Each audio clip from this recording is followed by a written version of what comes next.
লিখতেও পারি। কিন্তু এখন তো আমরা একটু বড় হয়েছি, এখন যদি এই যে আমাদের যে 26টা লেটার, সেটা ক্যাপিটাল লেটার হোক বা স্মল লেটার হোক, যদি আমরা এইভাবে এটা শিখলাম, তারপরে এটা সুন্দর করা শিখলাম, তারপরে এটা সুন্দর করা, তাহলে কি হলো, আমাদের 26টা লেটারের জন্য 26টা নিয়ম মনে রাখতে হবে বাবা। তাহলে সামনে কেন, তুমি পিছনে যাও। তাহলে আমাদের 26টা লেটার শেখার জন্য 26টা নিয়ম আমাদের মনে রাখতে হবে। এখন আমার কথা হচ্ছে, আমরা কি 26টা নিয়ম মনে রাখবো না পরীক্ষার পরে মনে রাখবো? আমি তো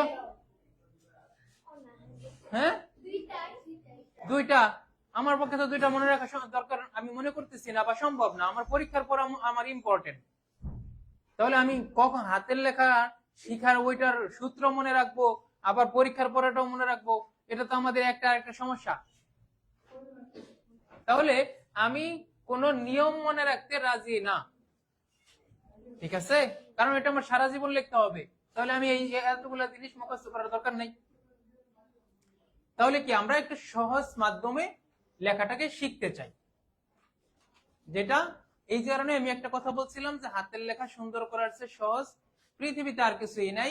যদি আমি আপনাদেরকে প্রশ্ন করি যে আপনারা যে রান্না করেন, সবচেয়ে সহজে কোন তরকারিটা রান্না করতে পারেন?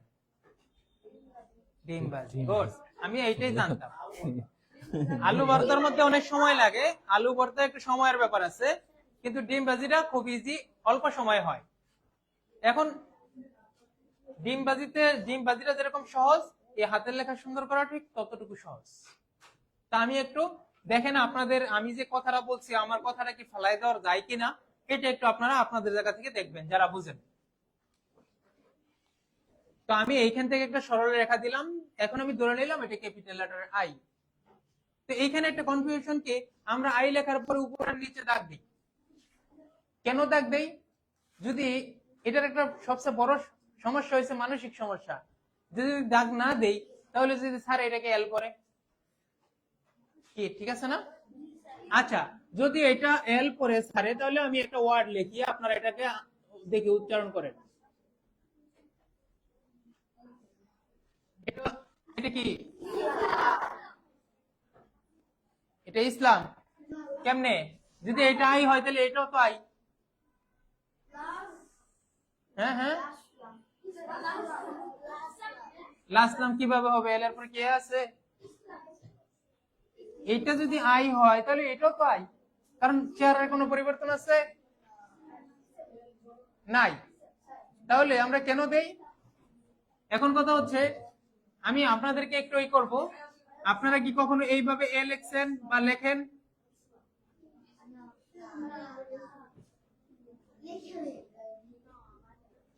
এভাবে কি কখনো লেখেন আপনারা? লেখি না। এখন বিষয়টা হচ্ছে বাবা, যদি আমি প্রশ্ন করি তাহলে উত্তর দিবা, আর নয়তো খালি দেখবা এবং শুনবা, ঠিক আছে? একে অপরের সাথে কথা বললে কিন্তু আমার কথার কোনো ভ্যালু নেই। আর আমি কিন্তু খুব অল্প সময়ে মানে একদম টোটাল জিনিসটাকে গুছায় নিয়ে আসবো। তো এখন বিষয়টা হচ্ছে যে এটা একটা লেখার, ইংরেজি লেখার স্টাইল না হইলেও 10 লাখ প্লাস। তো এটা হচ্ছে একটা স্টাইলের একটা অংশ। আবার এটা হচ্ছে একটা স্টাইল, ওই দাগ না দেওয়াটা, আর এই আইটা এটার সাথে মিল। আমরা এই জিনিসটার ক্ষেত্রেই বাকি এটা টেনে নিয়ে আসি, অর্থাৎ আমরা কয়েকটা স্টাইলের সমন্বয়ে একটা লেখা তৈরি করি। কিন্তু আবার এটাও ভাবে নেই, এটা না দিলে মনে হয় এটা স্যার যদি আবার এল পরে, তো যেই স্যার আমাকে ইংরেজি পড়ায় ওই স্যার তো আমার স্যার অভিজ্ঞ, কারণ উনি তো জানে যে কোথায় ক্যাপিটাল লেটার ব্যবহার হয় কোথায় হয় না। তাহলে এই দাগটা দেওয়ারই দরকার নাই। এখন কথা হচ্ছে, যদি আমার দিতে মনে চায় একান্ত, তাহলে আমি যেন কি করি, এটার একটা যে ভদ্রতা আছে, সৌজন্যতা, সেইটা, মানে বিষয়টা এরকম হয় অনেক সময় যে আইটা ছোট হয়ে যায়, উপরের নিচের দাগটা বড় হয়ে যায়। কথা বুঝাইতে পারছি? আচ্ছা, এবার সামনে আগাচ্ছি।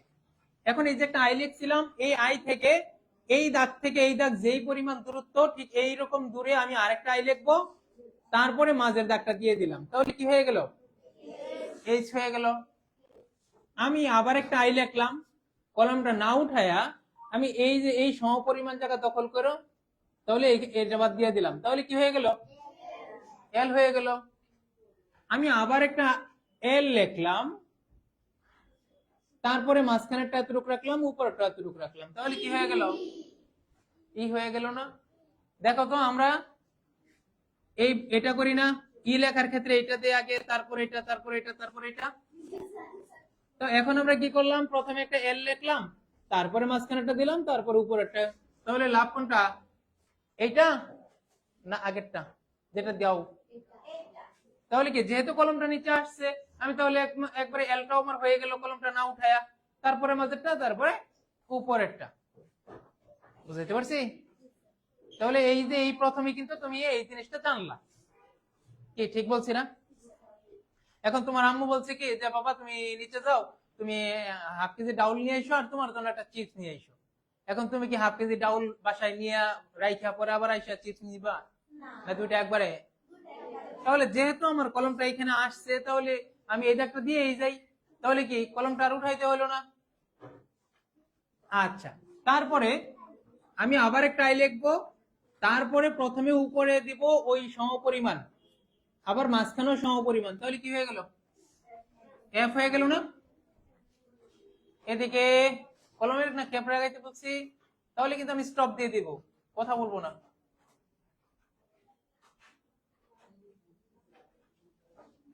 দেখো এই সরল রেখাটাকে আমি যদি এইভাবে দিয়ে দেই, আর এই বরাবর উপর থেকে আমি যদি এদিকে একটা সরল রেখা দিয়ে দিই, এখন এটা কি হয়ে গেল? এক্স হইল। বাবা বোর্ড সামনে, বোর্ড পিছনে না। তাহলে ওই যে আমরা ফার্স্টে যে একটা দিকের আলোচনা করছিলাম, উপর থেকে নিচে, নিচ থেকে উপরে, ডানে বামে বলছিলাম, এখন দেখো আমি যদি এইখান থেকে একটা সরল রেখা উপরে উঠাই, উঠানোর পরে এক্স এর যে প্রথম যে বাহুটা আছে, এইখান থেকে উপরে উঠার পরে এক্স এর প্রথম বাহুটাকে এই সমপরিমাণ দূরে নিয়ে আবার উপরে উঠাই দিলাম, তাহলে কি হয়ে গেল? এখন আমার প্রশ্ন তোমাকেই, যে তুমি কি এন এইভাবে লেখো নাকি এইভাবে লেখো? এইভাবে না? এখন এইভাবে যখন তুমি এনটা লেখো, তখন যখন দ্রুত লিখতে যাও, তখন জোড়াটা সবসময় মিলবে কোনো গ্যারান্টি আছে? তাহলে আমার সুবিধা কোনটা? তাহলে আমি নিচ থেকে দিলে একটানে হয়ে যাচ্ছে নাকি? আচ্ছা, তারপরে আমি আবার কি করব? দেখো এই বরাবর এই সমপরিমাণ সামনে যাওয়ার পরে এক্স এর যে ডান পাশের বাহুটা বামে আসছিল, এই বরাবর বামে এটা বরাবর চলে আসলাম, আবার এইখান থেকে এই যে এই পরিমাণ চলে গেলাম, তাহলে কি পেয়ে গেলাম? জেড পেয়ে গেলাম। আচ্ছা, তারপরে আমি আবার একটা লিখলাম, এই মাঝখান থেকে ঠিক এই সমপরিমাণ দূরে চলে যাব, আবার ঠিক এই মাঝখান থেকে সমপরিমাণ দূরে, এদিকটা এটার সাথে মিল, তাহলে কি পেয়ে গেলাম? কে পেয়ে গেলাম। দেখো এখনো কিন্তু এই যে এতগুলো লেটার দেখলাম, এখনো কিন্তু আমরা এ পাই নাই, বি পাই নাই, সি পাই নাই, পাইছি? তাহলে আমরা এখানে কিভাবে যাচ্ছি বলতে পারবা? মানে যাকে দিয়া যাকে ধরা যায় নাকি? এখন এই ধরতে ধরতে কোনো এক সময় আমাদের এ আমাদেরকে হাতে ধরা দিবে, বুঝাইতে পারছি? আচ্ছা, এখন মনে করো আমরা এই পরিমাণ একটা রেখা টানলাম, আর এই দুই বাহুর মাঝ বরাবর একটা বিন্দু ডট দিলাম, হ্যাঁ? এখন এইখান থেকে একটা সরল রেখা মাঝখানে গেল, এই সরল রেখাটা আবার উপরের দিকে উঠে গেল, হ্যাঁ? তাহলে এটা কি হয়ে গেল? বি হয়ে গেল না? এখন দেখো তো এই বিটা যদি উপরের এক ঘরে লিখলাম, আর মাঝখান থেকে এই রেখাটা দিয়ে দিলাম, এখন এই বিটাকে যদি আমরা নিচ থেকে উল্টা লিখি, আর এইখানে আমরা যদি দাগ দেই, তাহলে কি হয়ে গেল? দেখছো এ কত পরে আসছে?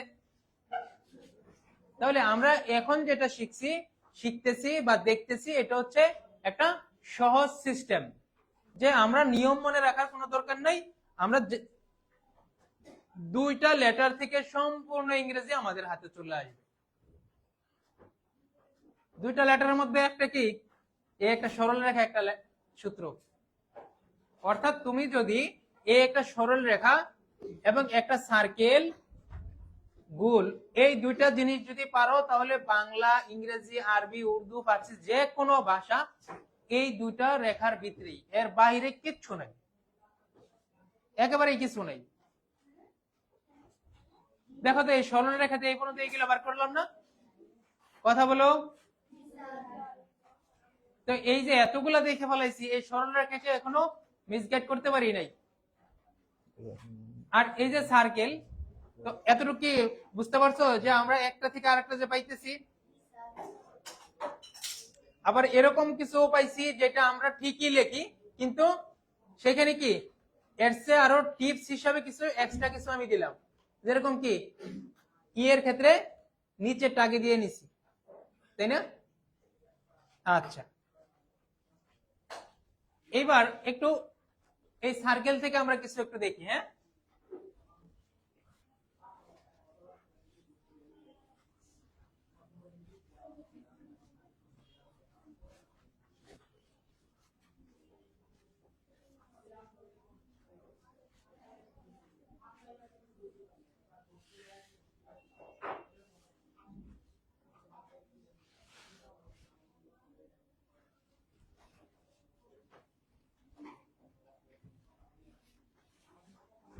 আচ্ছা, তো দেখো এটা তো একটা সার্কেল বা পিজা বা ফুটবল বা বৃত্ত বা রুটি, তুমি তোমার কাছে যেটা মনে চায় এটাই ধরো। ওকে, গুলি তো নাকি গুল না? দেখো তো এটাকে একেবারে গুল না, এটা তো গোল।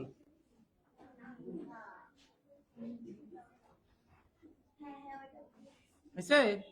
আচ্ছা, এখন তোমরা কি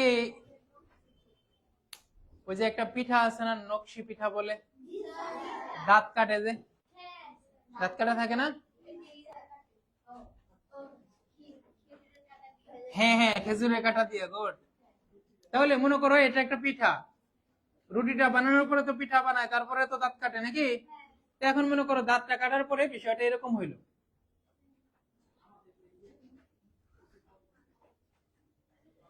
এখন যদি আমি এই পাঁচটুকু বাদ দিয়ে দেই ওই দাঁত কাটার পরে, তাহলে এটা কি বের হয়ে আসবে?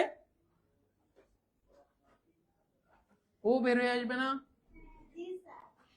তাহলে এই মনে করো আমরা ব্রেকেট দেই না, তাহলে এই ব্রেকেটটাকে আমরা এখান থেকে এখানে যাওয়ার পরে আবার রিটার্ন এই ব্রেকেটটাকে ঘুরে এখানে নিয়ে আসলাম, তাহলে কি পেয়ে গেলাম? ও পাইছি না? এখন এই ও তে যদি আমি একটা ক্রস দিয়ে দেই, এই ও থেকে যদি আমি এই এতটুকু বাদ দিয়ে দেই, অর্থাৎ এই মাঝখান থেকে রাইখা শুরু করলাম, আবার মাঝখানে রাইখা দিলাম, সি পেয়ে গেলাম না? এখন সি থেকে যদি আমি একটু বিয়োগ চিহ্ন দিয়া আবার এই কর্নার থেকে সোজা নামাই দেই, জি হয়ে গেল না? এখন আমি যদি এই এইটা বরাবর এই জায়গা থেকে এইখানে কলমটা মিলাই দেই আর এই মাঝখানের অংশটুকু বাদ দিয়ে দেই, তাহলে আমি কিন্তু এরপরে আর কোনো লেটার লেখি নাই, জাস্ট ও থেকে কি করে নিছি, এই লেটার গুলোকে বের করছি, তাই না?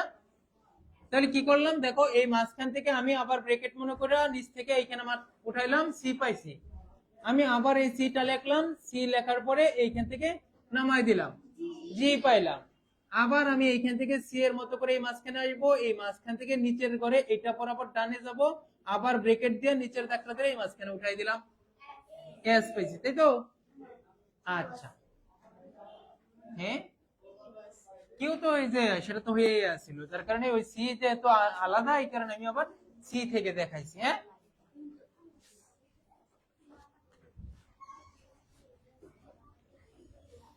এটা তো একটা সার্কেল বা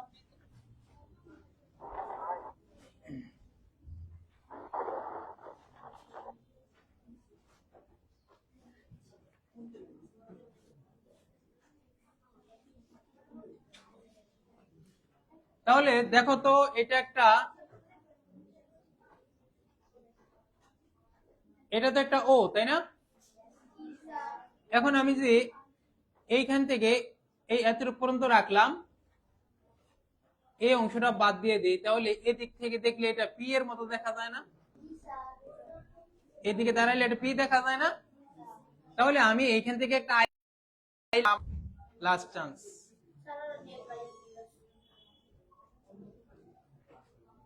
আবার পিছনে কেন? এইখানে তাকায় থাকবা। এই যে একটা আই লেখার পরে আমি কি করলাম, এই জায়গা থেকে আমি এই যে মাঝ বরাবর গেলাম, মাঝখান থেকে আবার রিটার্ন এখানে চলে আসলাম, তাহলে আমরা কি পেয়ে গেলাম? আমি আবার একটা আই লিখলাম, এই করে আমি আরেক একটা পি লেখার পরে কলমটা না উঠায়া কে এর যে নিচের রেখাটা ছিল সেটা এটার সাথে মিলাই দিলাম। আমি আবার একটা আই লিখলাম, এই ঘরে আমি একটা পি লিখবো, আবার এই ঘরে আমি আরেকটা পি লিখলাম, কি হয়ে গেল? আমি আবার একটা আই লিখলাম, এইখান থেকে ঠিক ওই সমপরিমাণ মাঝ বরাবর দূরে গেলাম, এইখান থেকে এইখানে মিলাই দিলাম। তাহলে দেখো, যখন আমি কি এ একটা ব্রেকে একটা সরল রেখা আর একটা সার্কেল আমার আয়ত্তে থাকে, তখন আমার এই বাকি সবগুলো করা আমার পক্ষে সম্ভব। এই যে আমাদের যে ক্যাপিটাল লেটার দেখলাম, তাহলে স্মল লেটার গুলা কিন্তু এই ক্যাপিটাল লেটারের ভিতরেই।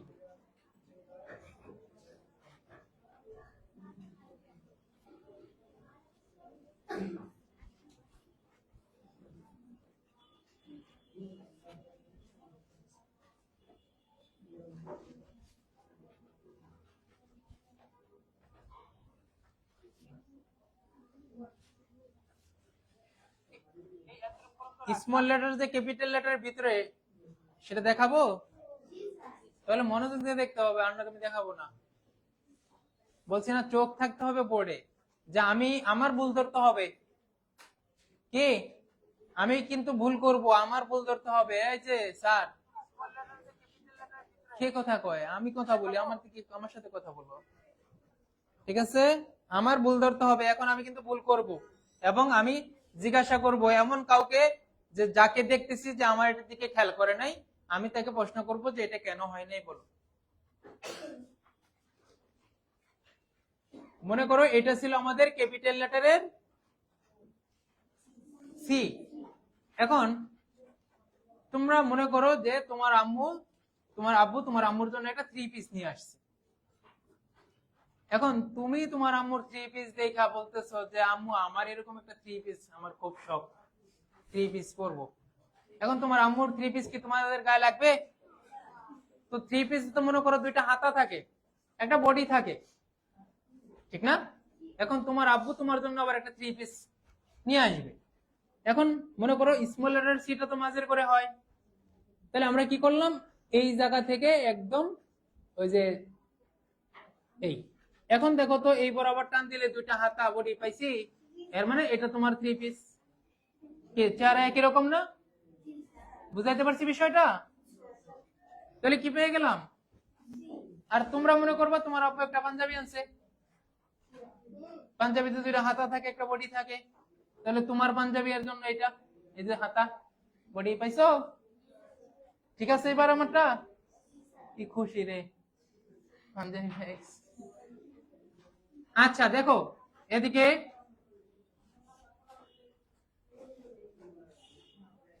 এখন দেখো তো আমি এই জায়গা থেকে মাঝের একটু উপর থেকে একটা বিয়োগ চিহ্ন দিলাম, এইখান থেকে আবার সেই সিটাকে লিখে দিলে কি পেয়ে যেতেছি? কি পেয়ে যেতেছি, তাই না? আচ্ছা, এখন এটা আমাদের ক্যাপিটাল লেটার জে ছিল এরকম। এখন এই জেটাকে যদি আমরা উপর থেকে উল্টে এইখানে লেখা, এখানে একটা ক্রস দিয়ে দেই, কি এখানে একটা রেখা টেনে মাঝখানে ফোঁটা দিয়ে দিলাম। এখন এই জেটাকে আমরা যদি মাঝখান থেকে নিচের দুই করে দিয়ে দেই, আমরা যে একটা কে শিখছিলাম ক্যাপিটাল লেটারের, সেটা ছিল মাঝখান থেকে উপরে, আর আমরা নিচের ঘরের মাঝখান থেকে দিয়ে দিলে স্মল লেটার কে না? ওই যে একটা আই শিখছিলাম, যে সেটা এখন কি হয়ে গেল? এল হয়ে গেল। কি মিল পাইতেছি নাকি আমার কথা?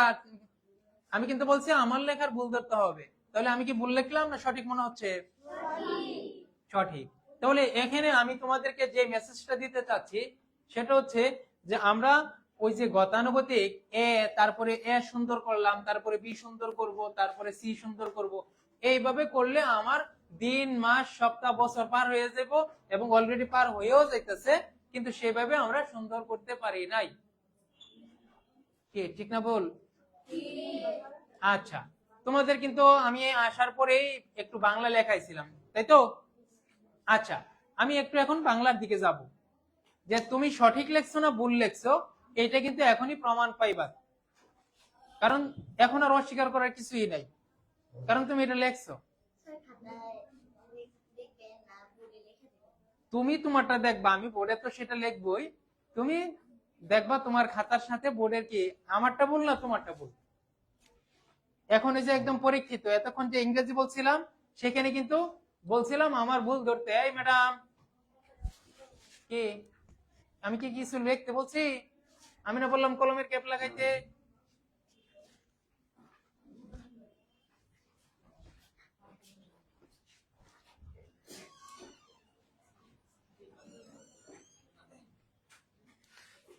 দেখো একটা বাংলার রুল তৈরি করি আমরা।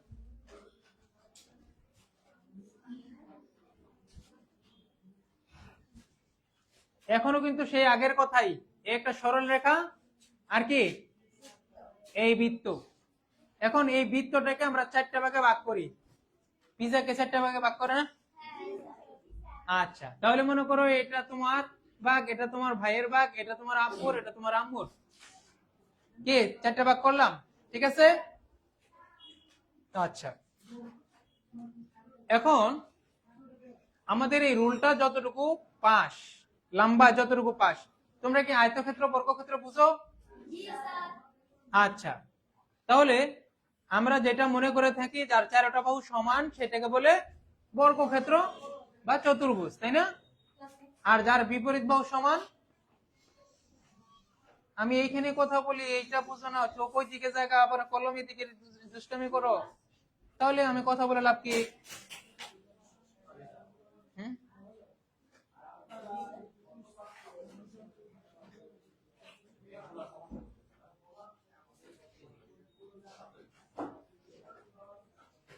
যাও যাও যাও, হ্যাঁ তুমি একটু চাপো।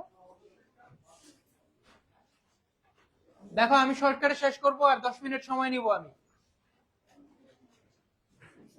আমরা কি করলাম, এই রুলটা যতটুকু লম্বা এই অনুপাতে মাত্রাটা দিব, তারপরে এই রুলটাকে আমরা সমান দুই ভাগে ভাগ করব, রুলটা যতটুকু লম্বা এইখান থেকে একদম মাঝখানে আসার পরে ওই যে বৃত্তের যে 1 নম্বর অংশটুকু আছে না, এই অংশটুকু এটা বরাবর নিচে আসবো, এই অংশটাকে দিয়া তারপরে নিচ থেকে উপর উঠাইলাম, তাহলে কি পেয়ে গেলাম?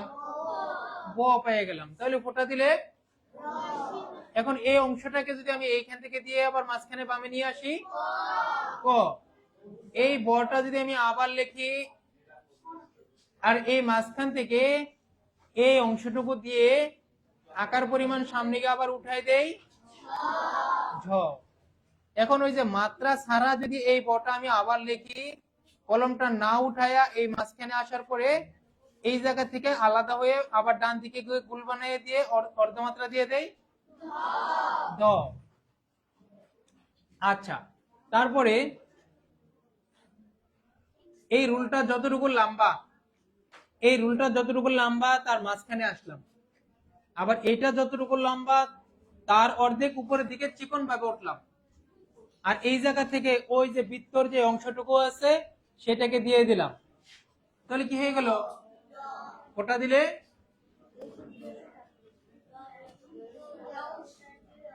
তারপরে আমি মাত্রা দিলাম, মাত্রা দেওয়ার পরে এই জায়গা থেকে সেই সুরটাকে দিয়ে দিলাম। এখানে একটা জিনিস দেখাবো, টিপস দেখাবো। দেখো তোমার আব্বুরে আজকে গিয়া বলবা একটা দীর্ঘ লিখতে, তোমার আব্বু দেখবা এরকম করে লেখে, তুমিও তো এরকম করে লেখো, তাই না? তাহলে আজকে একটা জিনিস শিখাই দিলাম, আজকে বাসায় গিয়ে তোমার আব্বুরে ট্রাই করবা, আর তুমি তোমার আব্বুরে পরে শিখাই দিবা। দেখো কিরকম, এখান থেকে আমি কি করলাম, প্রথমে এই ডটা লিখলাম, লিখছি, লেখার পরে এইটার একটু বাম পাশ থেকে উপর থেকে এই নিচের দিকে এটা দিয়ে দিব, তারপরে আমি মাত্রা দিয়ে কি করব, এই সুরটা দিব, তাহলে আর আমার দ্বিতীয়বার নিচে যাইতে হইল না, এবং আমি উপর থেকে যখন দিব তখন আমি কি রকম চাচ্ছি এটা আমার ইচ্ছায় দিতে পারবো। কিন্তু যদি আমরা রস্যু শেষ করে নিচ থেকে এটা দেই, তাহলে দেওয়ার আগে কখনো শিওর হওয়া যায় না যে এটা কতটুকু পাশ বা চিকন হবে।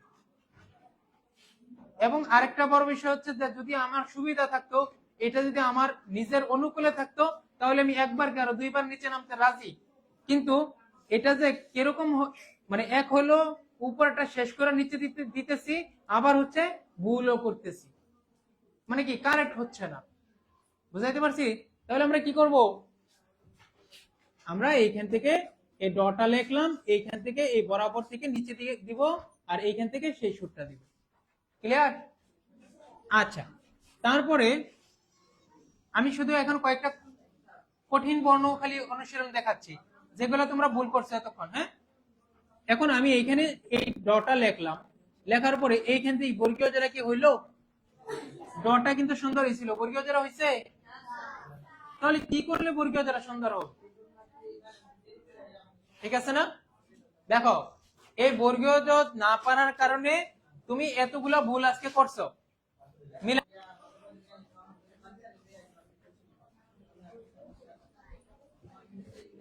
বর্গীয় যত নাই, কিন্তু বর্গীয় জোড় দিয়েই তো সব হয়ে গেছে, সমস্যাটা তো এইখানে।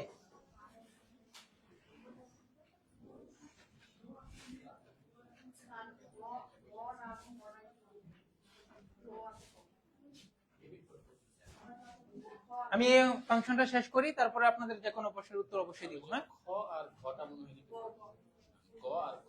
আচ্ছা, তাহলে এই যে আমি এখন একটা ড লিখলাম, এই ডটা কি খারাপ হয়েছে? এখন এই ডটা আমি আবার লিখতেছি, খেয়াল করবা, তুমি তোমার ভুলটাকে নিজের জায়গা থেকে সংশোধন করে নিবা। এই যে ডটা যে আমি আবার লেখার পরে এইখান থেকে যদি আমি বর্গীয় জ বানাইতে যাই, তাহলে এই ড এর মধ্যে এই দাগটা চলে আসতেছে, তাই না? যার কারণে কি আমরা অনেক সময় বলি না যে মনে করো তুমি কি করলা, কিছু একটা চুল কাটাইতে গেছো, একটা কাটিং করছো, পরে বলতেছো যে আমার একটু আর একটু অন্য একটা স্টাইল দেন, পরে অন্য স্টাইল দেওয়ার কারণে এটা আসলে তার অস্তিত্বটা হারায় ফেলাইছে, তখন মনে মনে আমার আগের স্টাইলটা ভালো ছিল। ঠিক না? অর্থাৎ আগে ডটা ভালোই ছিল, কিন্তু বর্গীয় জ দেওয়ার কারণে কি হয়ে গেছে, এখন ডটাও ভালো লাগতেছে না, বর্গীয় জটাও ভালো লাগতেছে না। তাহলে আমি কি করলে আমার বর্গীয় জটা ভালো হবে? দেখো তো, এটা কি 4 নম্বর বাহু না? এই যে 4 লেখা না, তো 4 নম্বর যে বাহুটা আছে, এই ডতে কয়টা বাহু? তুমি বলো, ডতে কয়টা বাহু? এই যে ড, এখানে বাহু কয়টা? 5টা। এটা তো বাবা মাত্রা 3টা। তাহলে এটা একটা বাহু, এটা আরেকটা, আর এই যে ঘুরছে যে এটা একটা, 3টা বাহু না? এখন তুমি মনে করবা, যখন ড লিখতেছো, তোমার যে বান্ধবী আছে, ঘনিষ্ঠ বান্ধবী, সে হচ্ছে ড এর প্রথম বাহুটা। এটা কেন বললাম? আমরা যখন নিজের কোনো কাজ করতে যাই, যে জিনিসটা খুব ইম্পর্টেন্ট, তখন এটা আমি অন্য কাউকে দিয়ে করাই না, তখন নিজে করি। কেন? এটা আরো যত্নবান করার জন্য। তাহলে এই যে 4 নম্বর যে বাহুটা, এটা হচ্ছে তুমি। কখন? যখন বর্গীয় জ লিখবা। তাহলে ড লেখার সময় তুমি তোমার বান্ধবীকে ব্যবহার করতেছো, কিন্তু যখন বর্গীয় জ লিখতেছো, তখন কি করবা? তুমি নিজে, অর্থাৎ বান্ধবীর পরিবর্তে তোমাকে নিয়ে আসলাম বাঁকা করে। তারপরে এই দ্বিতীয় আর তৃতীয় বাহু ঠিক সেম আগের মতোই দিয়ে দিলাম।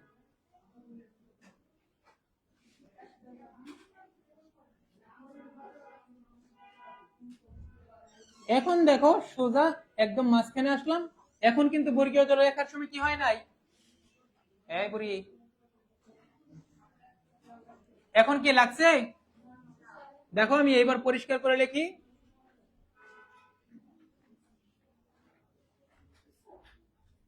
এবার ঠিক আছে? এই দেখো, এই বর্গীয় জটা যে আমরা এখন ঠিক করছি, এইটা থেকে তুমি যা যা ভুল করছো এখন বের হয়ে আসবে। এই বর্গীয় জটা আমি আবার লিখলাম, লেখার পরে এইখান থেকে একদম সোজা ডয়ের পিঠে কলমটা লাগানোর পরে এখানে আমরা একটা লাভ চিহ্ন দিয়ে দিব, তারপরে মাত্রা দিয়ে দিলাম। তাহলে দেখো তো, ইও বর্গীয় জ ইও, বিজ্ঞান জ্ঞান, এভাবে লিখছো কখনো? লিখছো? কে লিখছো? তুমি? গুড। এখন আসো, এটা তো একটা এস, তাই না? বা এই মনে করো ছোট্ট একটা বল বানাইলাম, এটাকে মাঝখান থেকে কাটলাম, তাহলে এটা একটা অংশ, এটা আরেকটা অংশ না? এখন আমরা এই যে এই অংশটাতে, এটা যদি আমরা মাত্রার উপরে দিয়ে ফোঁটা দেই, তাহলে চন্দ্রবিন্দু, তাই না? এখন যখন আমরা এই দাগ থেকে নিজ